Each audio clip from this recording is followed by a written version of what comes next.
Isn't it just so much fun to revisit all of your past traumas? Okay, obviously that's a joke, but going back and reflecting on all of the ways that I've experienced loss and grief in the last couple of years has actually been pretty therapeutic. Figuring out how to visualize some very intangible losses while intentionally being alone in each of the photos that I've been creating has been a nice challenge. This second piece in my series is about a loss of parents.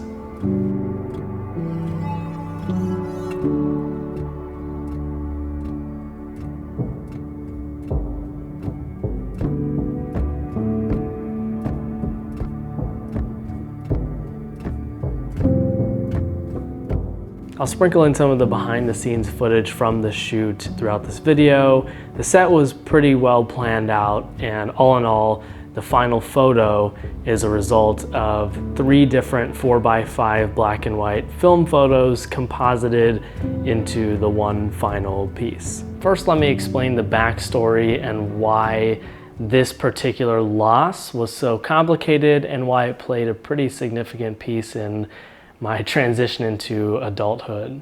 Now, both of my parents are still alive. As a matter of fact, this whole series is about the various ways we experience loss and grief outside of human death, and I specify human because one of the pieces in this series is about the death of a pet. But my parents split after almost 30 years of being together a few years ago, and while that divorce was not a surprise to me, it did seem to happen very suddenly.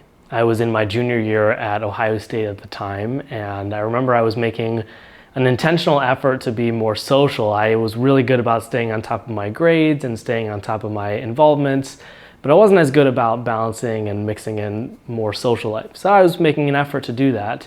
And I distinctly remember walking out of the apartment, about to get in my car to go see a movie with a couple of friends, when I got a call from my mom, who was crying, saying, "Hey, I need you to come pick me up. I can't be in the house with your dad anymore." Now, on the way back to my apartment after I picked her up, she kind of spilled a lot of family secrets to me, and it became pretty apparent during that drive, right at the start of everything, that this was definitely the end of my parents' relationship. She stayed at my place for, I think it was 2 weeks. At some point in that time, my brother flew in from Baltimore and stayed with us too, before my mom then went to India for what she planned to be a couple months to spend with her mom, friends, and other family, while giving her and my dad separately the time to cool down and think through everything. To keep a really long story short, because my parents weren't talking to each other throughout most of it, they often used my brother and I to sort of mediate. We would relay messages back and forth, and a lot of the time would just sit there with one of the parents or the other and listen to them complain about the other one. It shouldn't be a surprise that that was extremely confusing and stressful to go through over and over and over again.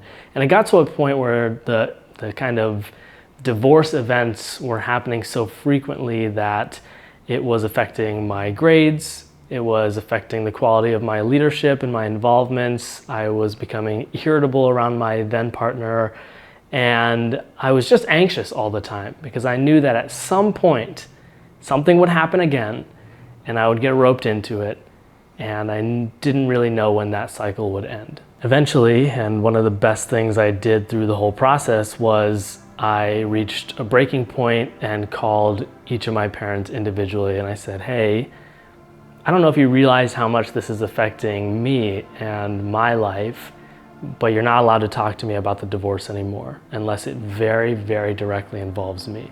And I think for them, that was a real awakening point when they realized that the whole world wasn't revolving around them and their problems in that moment as much as it felt like it did for them. As a matter of fact, their problems were becoming the problems of others, especially their 2 kids. And so that was one of the best things I did because they respected it for the most part. And when they didn't, I would just say, "Hey, you're doing the thing again, stop." It's now been a few years and they are both way better off on their own than they were together.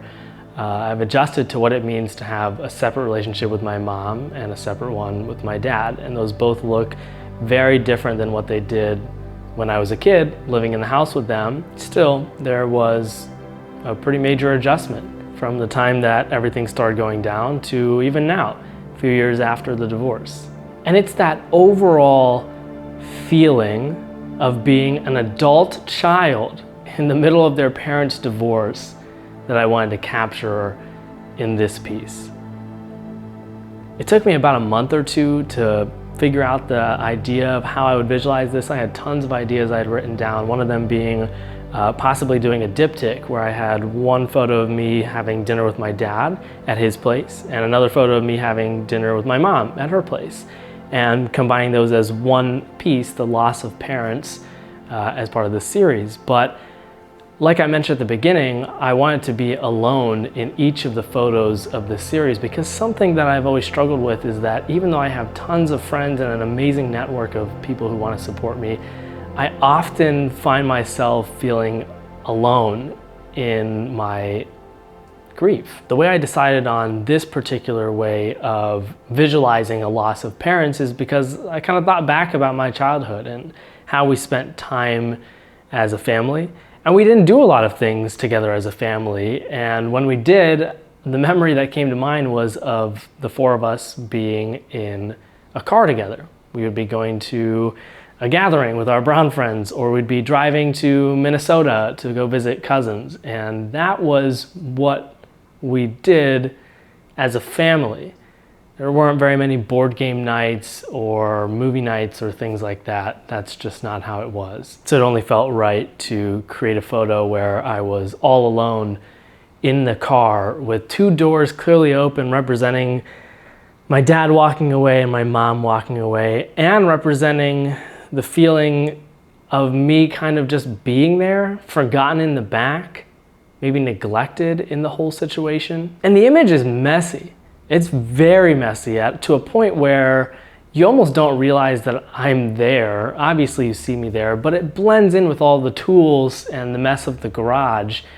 And that's intentional, because that's how it felt in that divorce time period. It was chaos. It was constant mess that I would get dragged right into the middle of. I didn't want to get roped into the drama of it all. I didn't want their problems to affect my grades, involvements, relationships, and more, but it did.